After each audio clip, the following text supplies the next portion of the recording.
Another undefeated Brazilian is headed to the Ultimate Fighting Championship.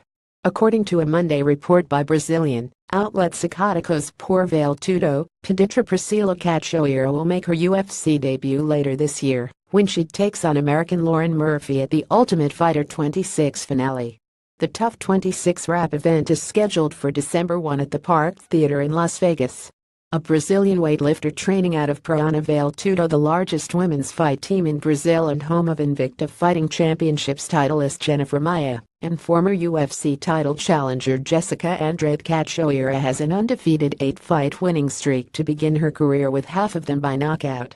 She heads to the UFC after beating veteran Rosie Duarte via second round stoppage in September. Murphy, 34, hasn't seen official octagon action since a decision loss to Katlyn Chookagian in July 2016. Lucky dropped from the bantamweight division to 125 pounds to join the TUF 26 cast.